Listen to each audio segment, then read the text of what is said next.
परम पिता परमात्मा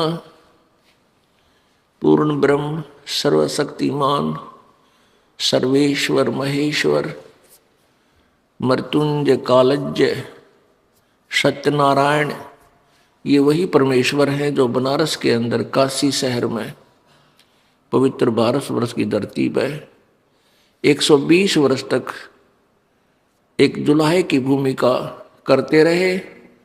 लेकिन हम नादान बच्चे, तत्वज्ञानहीन प्राणी होने के कारण हम अपने परमात्मा को पहचान नहीं सके। हम सभी उस कबीर परमेश्वर के बच्चे हैं, हम सभी उसकी आत्मा हैं। और हम अपनी नालायकी के कारण, अपनी गलती करके हम इस काल के भयंकर जाल में फंस गए। और इस काल ने हमारे यहाँ 3 इंजेक्शन लगवा दिए अपने तीनों पुत्रों से। अब हम कति अचेत हैं, हम नशे के अंदर घूम रहे हैं। ये त्रिगुणमयी माया, गीता जी अध्याय नंबर 7 के श्लोक नंबर 12 से 15 में गीता ज्ञानदाता स्वयं कह रहा है कि ये त्रिगुणमयी मेरी माया, रजगुण ब्रह्मा सतगुण विष्णु तमगुण शिव जी द्वारा फैलाया गया जाल,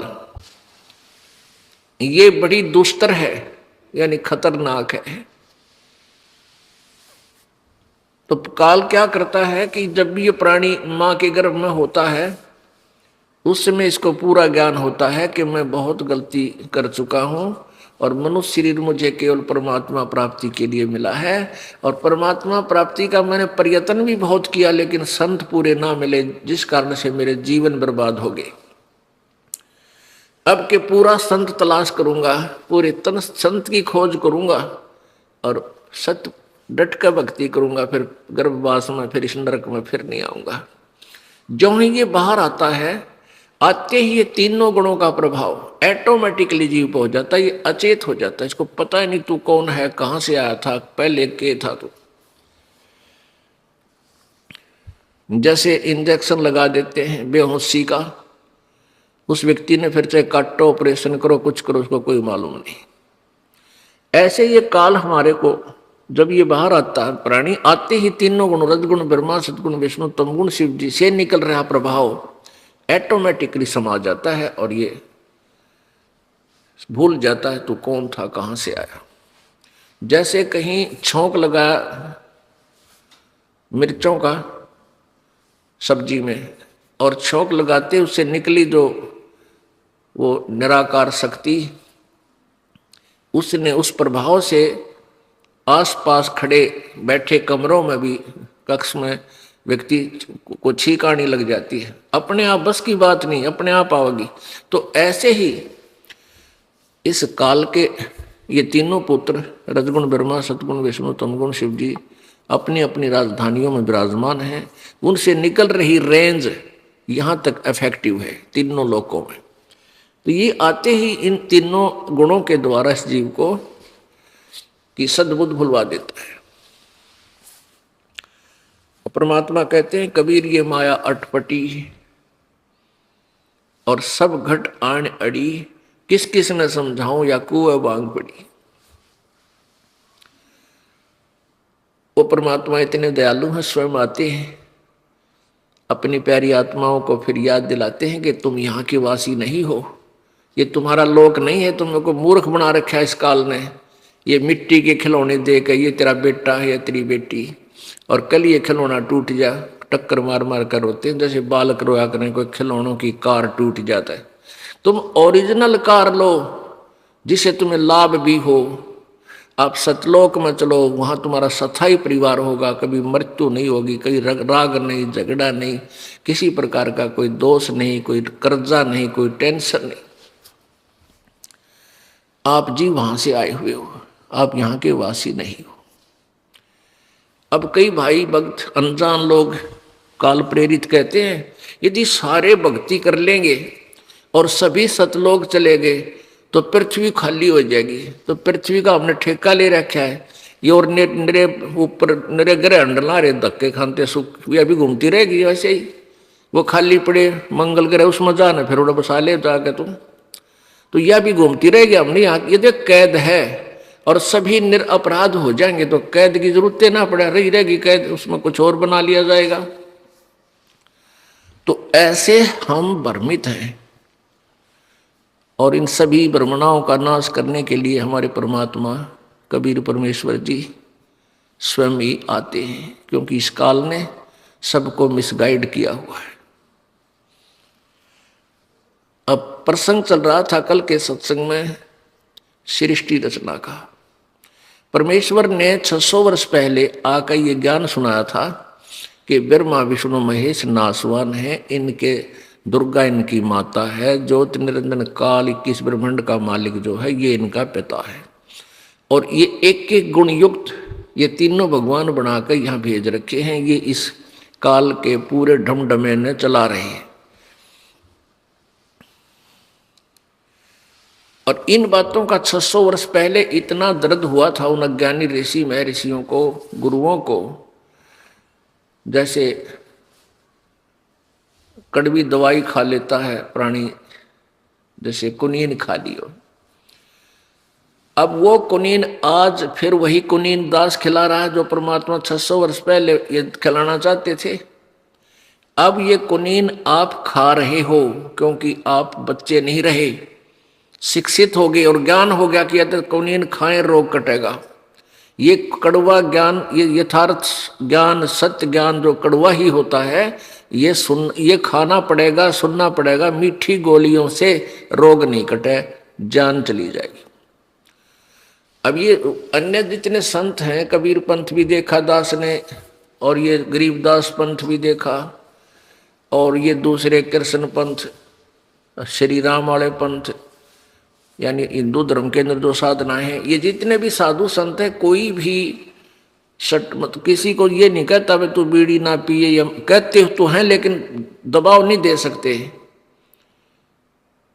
जैसे ये टीवी पर एक दिन आ रहा था, एक संत बन रहे हैं अपने आप में, उसने किसी से अपने प्रश्न किया कि आपके यहाँ बीड़ी भी पीते हैं, आप इनको मना क्यों नहीं करते? कहते मना तो करता हूँ, यदि मैं सख्ती करूंगा तो यहाँ कोई नहीं आएगा।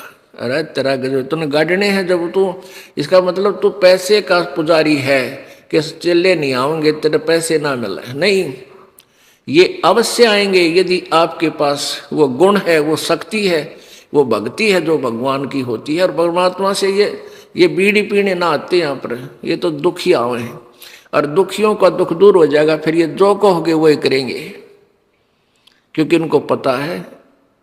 जैसे कुछ साधु संत कहते हैं, कुछ के सभी ये कहते हैं कि जो कर्म में लिख रखा है वो तो भोगना ही पड़ेगा। अब दुखी आत्मा जिसके ऊपर आपत्ति आएगी, आपत्ति किस चीज से आती है? पाप कर्मों से। पुण्य से जीव को सुख होता है और पाप से दुख। जब संकट आता है किसी प्रकार का, चाहे शारीरिक है, चाहे कोई और मानसिक परेशानी है, या कोई और किसी प्रकार का घर में या पशु हानि होती है, धन हानि होती है, तो ये उसी समय होती है जब पाप कर्म प्रारंभ हो जाते हैं। जब तक पुण्य चलते हैं ये प्राणी सुखी रहता है, चाहे ये कितने पाप करें, बुरे से बुरे कर्म भी करते हैं, मांस भी खाते हैं, शराब भी पीते हैं, बीड़ी भी पीते हैं, तम्बाकू भी खाते हैं, चोरी भी करते हैं, हत्याएं भी कर देते हैं, और वो लोग भी सुखी नजर आते हैं, क्योंकि उनके पुण्य चल रहे हैं प्रारब्ध वाले। और जिस दिन वो पुण्य समाप्त हो जाएंगे फिर पाप कर्मों का दौर शुरू होगा, और फिर देखना उसकी क्या दुर्गति होगी है। किसी की को अंधा हो जाएगा, किसी का कैंसर हो जाएगी, कीड़े पड़ेंगे, टांग टूट जाएगी, एक फिर परिवार में ऐसे ही कई कई हानियां हो जाएंगी, फिर वो रोएगा क्योंकि उसके पुण्य खत्म हो गए।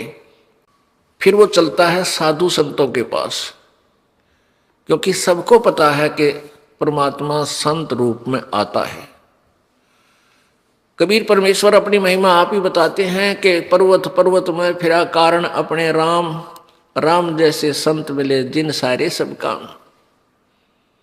तो फिर ये संतों के पास जाती बोली आत्माएं, जाते ही वो संत कोई ना कोई उनको जंतर मंत्र बताता है, ऐसा कर दे, ऐसा पूजा कर दे, ऐसे 11 रुपये रख दे, या ऐसे वहाँ एक भंडारा करवा दे।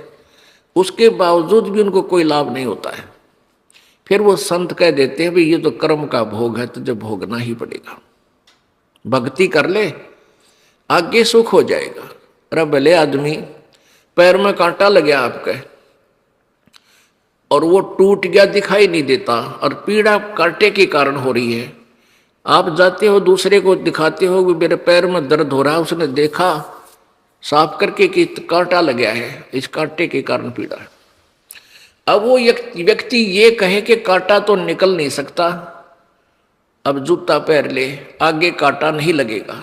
तो कांटा लगे पैर में जूता पहना नहीं जा सकता, वो तो कांटा निकले फिर वो जूता पहना जा, और फिर वो कभी नहीं निकालेगा उस जूते को कि कहीं फिर कांटा ना लग जाए। ऐसे ही जो दुखी प्राणी है उनके पाप कर्म के कांटे लगे हुए हैं, जिनके कारण वो दुखी हैं, और संत नहीं निकाल सकते, उनके पास वो औजार नहीं है। ये कबीर परमेश्वर के पास वो परम शक्ति है कि आपके प्रारब्ध के संकट को भी वो काट सकता है, कर्म पाप कर्म को काट सकते हैं। और यहां आने के बाद प्राणी फिर सुखी होते हैं, उनके दुख दूर होते हैं। और फिर उनसे ये दास कहता है कि बीड़ी शराब मांस तम्बाकू जिंदगी में नहीं पीना, ना चोरी करना, ना मिलावट करना, ना ठगी करना, ना किसी की हिंसा करना। तो फिर वो प्राणी बिल्कुल कान पकड़ लेता है, उसको पता है कि मैंने पिछले जुल्म किए थे, आज मेरे साथ क्या क्या हो रहा है, और आगे करूंगा तो मेरे ऊपर वो पहाड़ फिर टूट पड़ेगा वो आपत्तियों का। तो इस डर के मारे वो जूता यानी राम नाम का जूता कभी नहीं निकालेगा, वो कभी अपना नाम खंड नहीं करेगा और भक्ति नहीं छोड़ेगा, फिर डट के भक्ति करेगा। और जिसके कोई संकट निवारण नहीं होए तो वो भक्ति कर ही नहीं सकता, क्योंकि उसकी वो टेंशन बनी रहती है, वह सोई वहीं रहेगी। तो टेंशन मिटेगी परमात्मा की कृपा से, आपके संकट दूर होंगे, घर में सुख होगा, आत्मा प्रसन्न होगी, और फिर यह भक्ति करेगी, परमात्मा प्राप्ति करेगी। तो कल सत्संग आपको बताया जा रहा था कि आप कहाँ से आए थे, सत्यलोक से आए हो। पहले आपको मौखिक कथा सुनाई प्रभु की, कबीर परमात्मा के द्वारा बताई हुई सृष्टि रचना। उसके उपरांत आपको सदग्रंथों में दिखाया कि ये ज्यों का तो अपने हिंदू धर्म के सदग्रंथों में विद्यमान था, जो 600 वर्ष पहले परमात्मा अपनी सिंपल लैंग्वेज में, साधारण भाषा में बोला करते थे। और वो ज्ञान जो परमात्मा ने दिया वो 5वां वेद है, उसको सूक्ष्म वेद भी कहते हैं। तो ये सूक्ष्म वेद के अंदर पूरा कंप्लीट ज्ञान है, और वेदों और गीता का इनकम्प्लीट ज्ञान है। क्योंकि पवित्र श्रीमद् भगवत गीता अध्याय नंबर 4 के श्लोक नंबर 32 में कहा है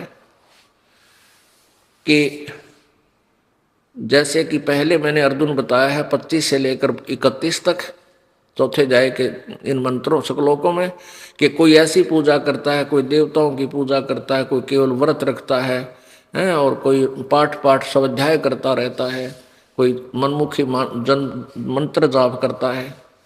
ये उस परमात्मा सच्चिदानंद घन के वाणी में, ब्रह्मणे मुखे, सच्चिदानंद घन की वाणी में या परमेश्वर की वाणी में ये विस्तार से लिखे गए सारे यथार्थ ज्ञान, उस तत्व ज्ञान को किसी तत्वदर्शी संतों के पास जाकर समझ। गीता जी अध्याय नंबर 4 के श्लोक 32 और 34 दोनों का अनुवाद दास सुना रहा है कि उन तत्वदर्शी संतों के पास जाकर समझ।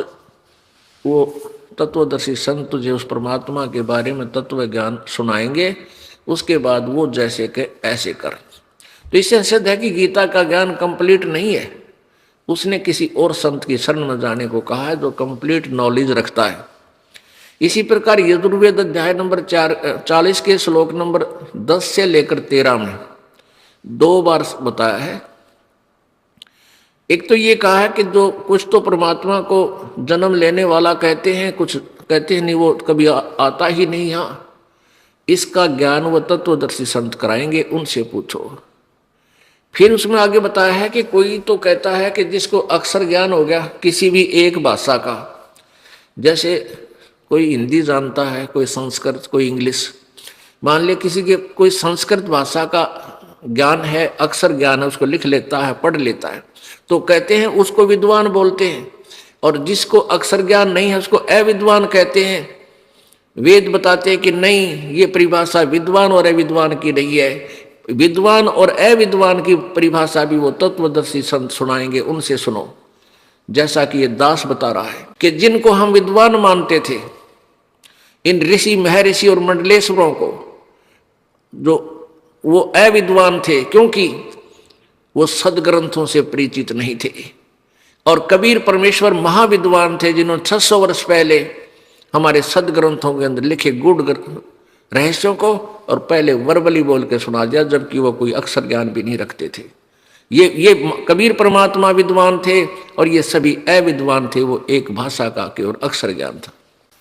तो इससे ही सिद्ध हुआ कि यजुर्वेद यानी चारों वेद भी कंप्लीट नॉलेज नहीं है, कंप्लीट स्पिरिचुअल नॉलेज नहीं है, ये संपूर्ण आध्यात्मिक ज्ञान नहीं है। उन्होंने भी ऑप्शन छोड़ दिया है कि तत्वदर्शी संतों से पूछो, वही यथार्थ ज्ञान देंगे।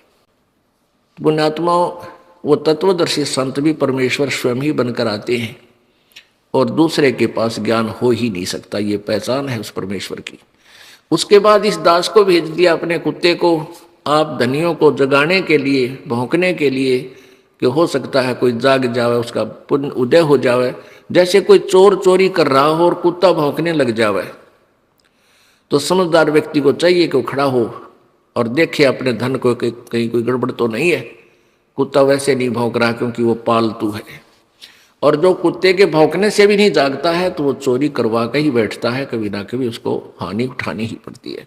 तो आप सभी पुण्यात्मा जिनको मानव शरीर प्राप्त है, आप बहुत धनी हो और उस धन को आप व्यर्थ बर्बाद कर रहे हो, क्योंकि आप सोए पड़े हो इस अज्ञान अंधेरे की मोह ममता की नींद में।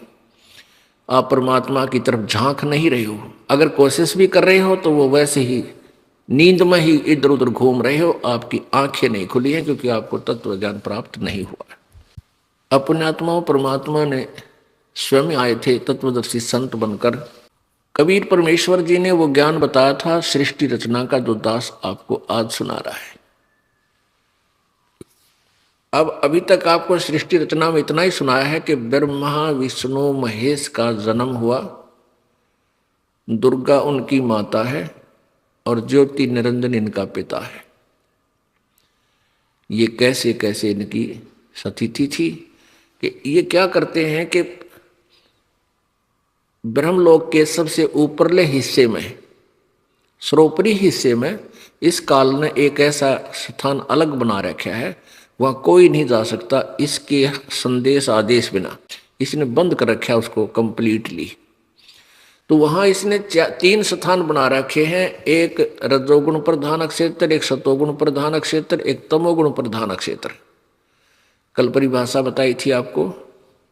जैसे एक मकान में एक 3 कक्ष हों, 3 कमरे हों, एक कक्ष के अंदर साधु संत फकीरों के, भक्तों के चित्र लगा रखे हों, वहां जाते ही आपका मन एकदम विकार रहित हो जाता है।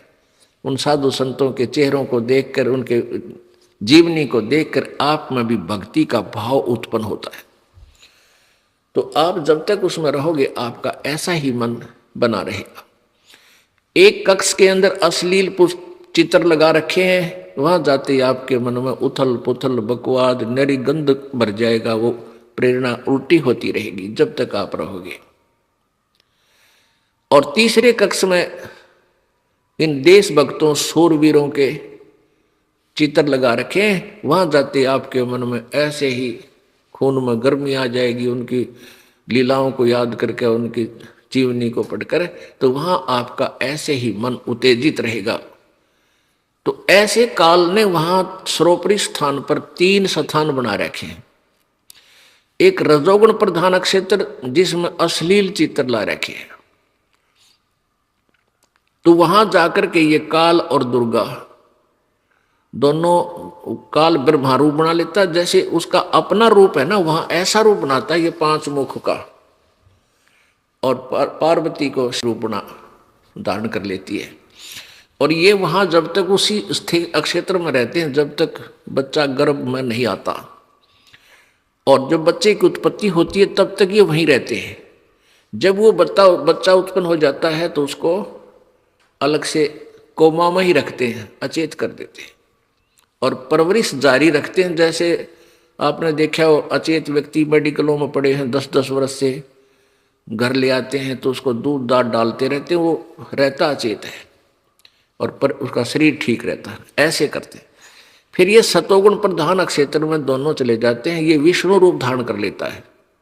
यानी जो विष्णु का रूप आप देखते हो ऐसा ये काल रूप बना लेता है, उसी का रूप जो कहते हो फिर पुत्र उत्पन्न होता है, माता पिता से मिलता जुलता स्वरूप होता है बालक का।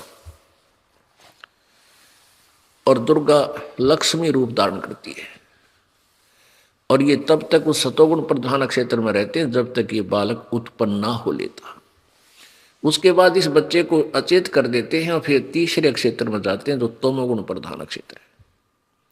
वहां पर ये शिवजी रूप धारण कर लेता है, जैसा आप देखते हो इन चित्रों में, ऐसा ही ये काल रूप धारण कर लेता है, ये ऐसा रूप धारण कर लेता है। और पार्वती, दुर्गा पार्वती का रूप बना लेती है, अर्थात इनका रूप ऐसा बनाते हैं, इससे ये पुत्र उत्पन्न होते हैं। तो ऐसे ही इसी स्वरूप के इन्हीं के उनिहार हो जाते हैं, इन्हीं की डुप्लीकेट कॉपी हो जाती है। अब जैसे जैसा पिता माता पर तकरीबन बालक का शकल जाती है, उसके बाद इनको जब ये युवा हो जाते हैं तब तक अचेत रखते हैं, क्योंकि काल इनको धोखे में रखता है। काल ने दुर्गा से कसम ले रखी है कि तुम मेरा भेद नहीं बताओगी किसी को। अब दुर्गा यहां फंस गई इसके जाल में अपनी नालायकी के कारण।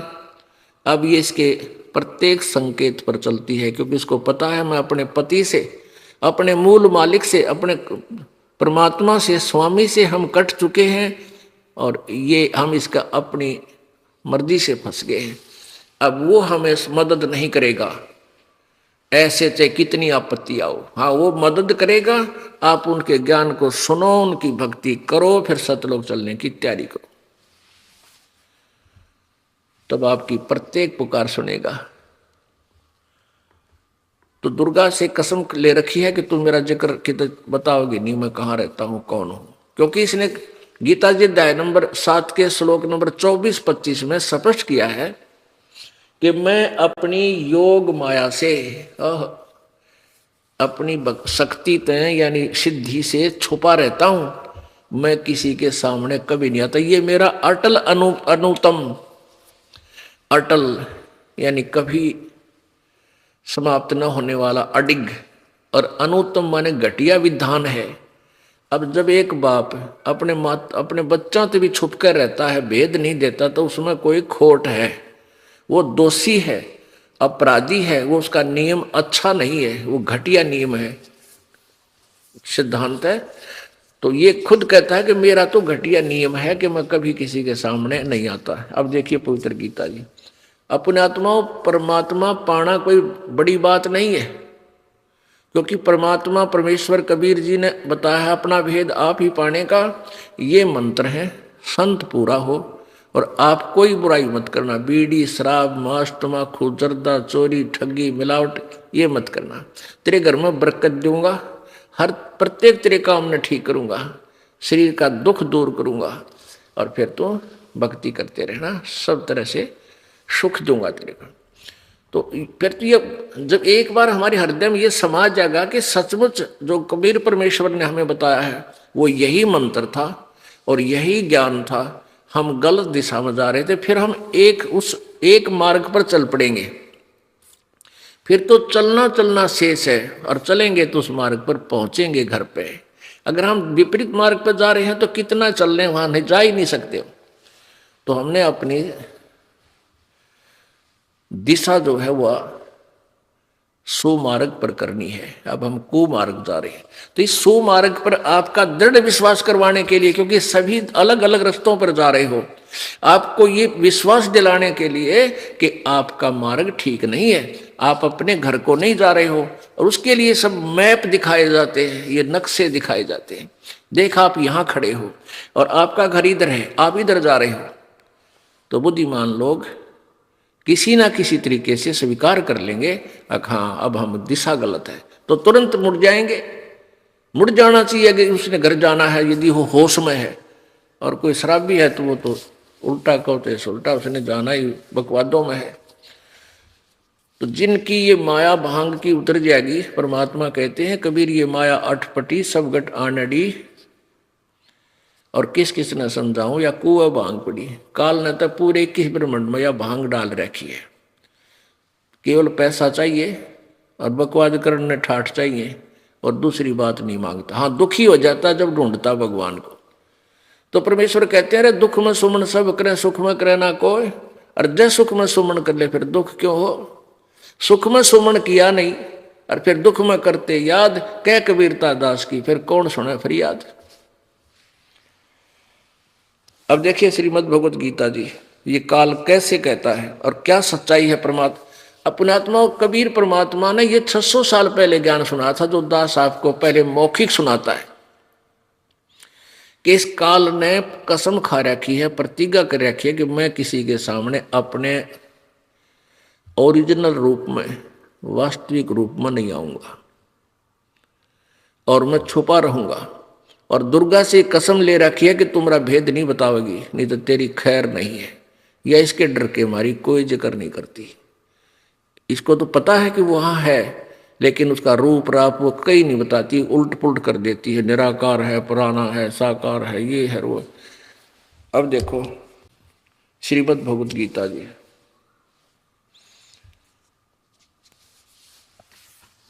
यह गीता प्रेस गोरखपुर से प्रकाशित है। इसके अनुवादक हैं जय दयाल गोविंद का, गीता प्रेस गोरखपुर। यह है जय दयाल गोविंद का, इसके अनुवादक निवेदक अनुवादक यही है। और ये प्रकाशक में मुद्रक हैं गीता प्रेस गोरखपुर, गोविंद भवन कार्यालय कोलकाता का संस्थान। इसके देखिएगा प्रश्न नंबर, अध्याय नंबर 7 के श्लोक नंबर 24 और 25 में। अध्याय नंबर 7 और श्लोक देखिएगा नीचे 24। इसमें कहा है कि बुद्धिहीन पुरुष मेरे अनुत्तम अविनाशी परम भाव को न जानते हुए, अनुत्तम माने क्यों है घटिया, मेरे घटिया यानी अश्रेष्ठ, अवय माने अविनाशी यानी जो मैंने प्रण कर रखा है प्रतिज्ञा, या कभी ना समाप्त नहीं होगी, ये सदा बनी रहेगी, नहीं जानते हुए अव्यक्तम माम व्यक्तिम आपनम मन्यते। पहले संस्कार देखो क्यों अनुवाद करने अंदर उलझेड़े गिरे रखे इसमें।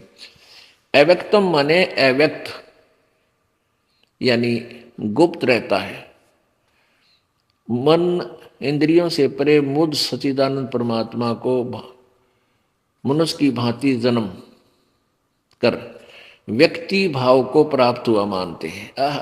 अब काल श्री कृष्ण में प्रवेश करके काल बोल रहा है कि ये बुद्धिहीन लोग जो सामने खड़े हैं राजा लोग, मेरे अनुत्तम अविनाशी परम भाव को नहीं जानते हुए अव्यक्तम माम व्यक्तिम आपनम मन्यते, ये मुझको अव्यक्त को, अव्यक्त होता है जो कहीं छुपा हो, वस्तु है लेकिन वो दिख नहीं सकता, अव्यक्त को, मुझ अव्यक्त को व्यक्ति रूप में यानी कृष्ण मान रहे हैं। मैं कृष्ण नहीं हूं।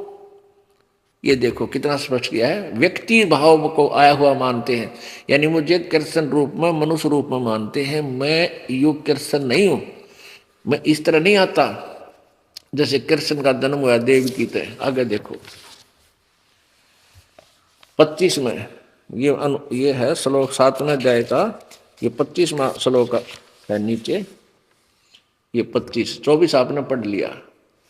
इस 25 में क्या कहा है कि अब मैं अपनी योग माया से छिपा हुआ गुप्त रहता हूं, मैं सबके प्रत्यक्ष नहीं होता, मैं किसी के सामने नहीं आता। यह है अज्ञानी जन समुदाय, ये मूर्ख लोग मुझ जन्म रहित को, अविनाशी परमेश्वर को नहीं जानता, अर्थात मुझको जन्मने मरने वाला समझता है। अभी जानती, ये अनुवादकर्ता ने अडंगा कर रखा है, बाकी सीधा सा भाव है कि ये काल कह रहा है कि मैं छुपा रहता हूं अपनी योग माया से और मैं किसी के सामने नहीं आता। इसका मतलब ये कहीं साकार है, जैसे बादल छा जाते हैं तो सूर्य बादलों के पार अव्यक्त हो जाता है, वो बादलों के पीछे छुप गया, हमें दिखाई नहीं दे रहा।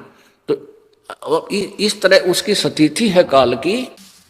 अब क्या बताते हैं परमेश्वर अपनी वाणी में, जैसे सूरज के आगे बदरा ऐसे कर्म छयारे, प्रेम की पवन करे चित मंजन झलके तेज नयारे। जैसे सूरज के आगे बदरा बादल, ऐसे कर्म छयारे, ऐसे पाप कर्मों की छाया आपके आगे आत्मा और परमात्मा के बीच में छाई हुई है। जैसे सूरज के आगे बदरा ऐसे कर्म छयारे, प्रेम की पवन करे चित मंजन वो झलके तेज नयारे। कहते हैं भगवान तुम्हें दिखाई नहीं देता क्योंकि तुम्हारी आत्मा में पाप कर्मों और अज्ञान का पर्दा छा गया, बादल छा गए।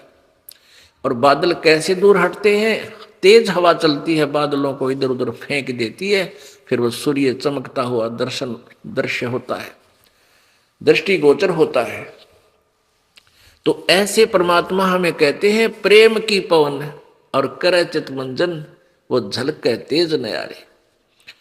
परमात्मा के प्रति प्यार आवे, आंखों में आंसू गिरने लग जावे, तो वो अपाप के बादल कटन लग गया आपके। जो भगवान की भक्ति समय, भगवान की ज्ञानी वाणी सुनते समय परमेश्वर की महिमा जब चलती है, आंखों से आंसू आने लग जाते हैं प्रेम में, तो समझ लिए आपके पाप कटन लाग रहे, शुरू हो गए और साफ हो जाएंगे कुछ दिनों में। तो प्रेम की पवन। अब प्रेम कैसे होगा भगवान में, उसकी परमात्मा की महिमा से हम परिचित होंगे। और हम किस गंदे लोक में आकर फंस गए, हम कहाँ के रहने वाले हैं, वहाँ जाना है, वहाँ हम सुखी होंगे। तो उसके लिए क्या क्या प्रयत्न करने हैं वो सारे हम करेंगे, तो हमारे अंदर प्रेम जागृत होगा।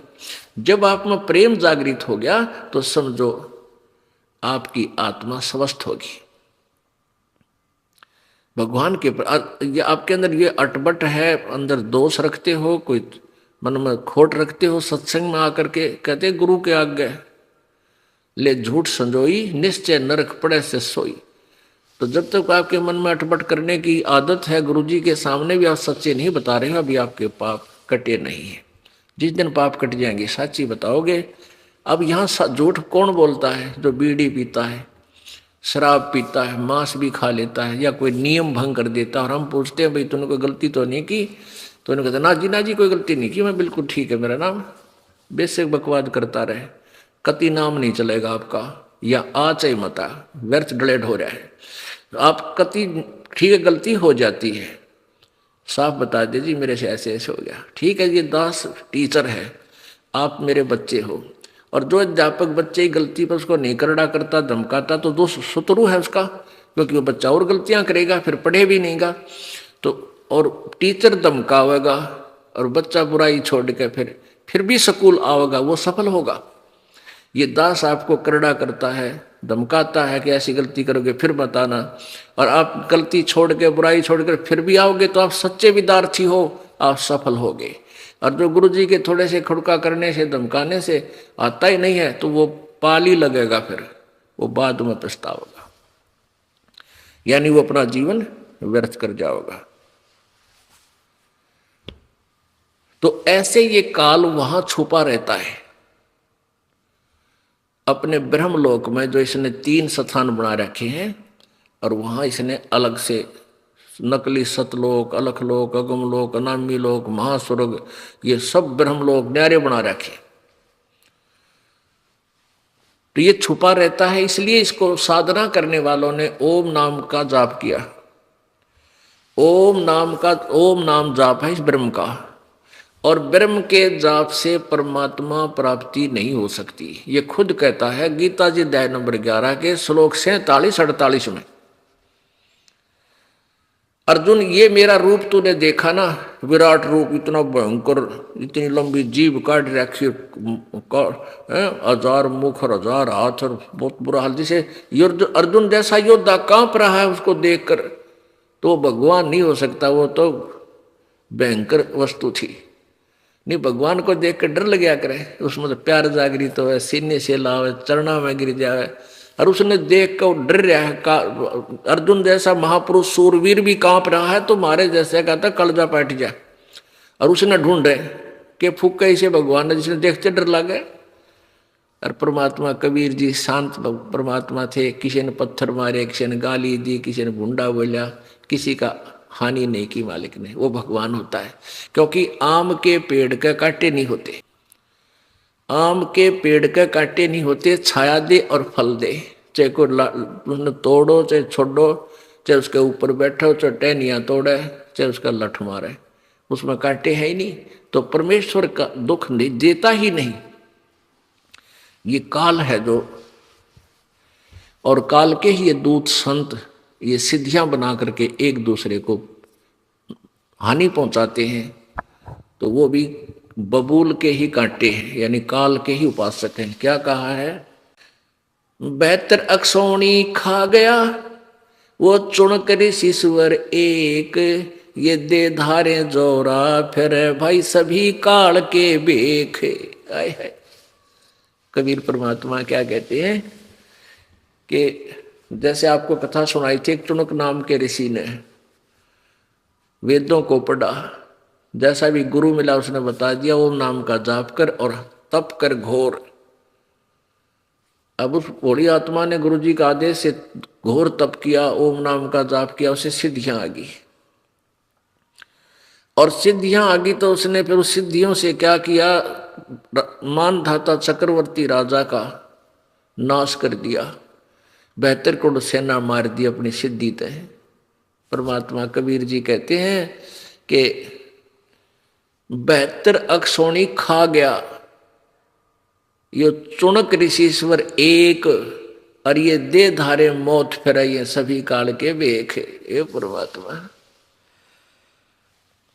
कितनी प्यारी व्याख्या की है कि चुनक को ऋषिवर बोलते थे। ऋषिवर यानी ऋषियों में श्रेष्ठ, वर माने श्रेष्ठ यानी स्वामी, वर माने पति भी होता है, मालिक, यानी ऋषियों से भी श्रेष्ठ, उनका भी स्वामी। और उस ऋषिवर ने के जुल्म किया, 72 करोड़ सेना का नाश कर दिया। ये इसे ऋषिवर थे। ये तो अच्छे श्रेष्ठ ऋषि के कर्म है, ये काल के पुजारियों का।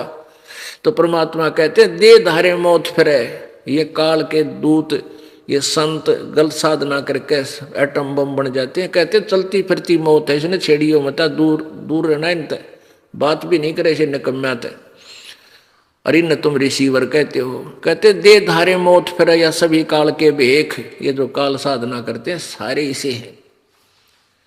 और पुण्यात्माओं यही दर्द हो रहा है समाज ने कि दास या कड़वी कुनवीन खिलावे है, और सब एकदम उल्टी कर दे, थू थू थू, और या खाएं पार पड़ेगी, क्योंकि रोग कटे नहीं सकता जब तक कुनवीन नहीं खा लोगे।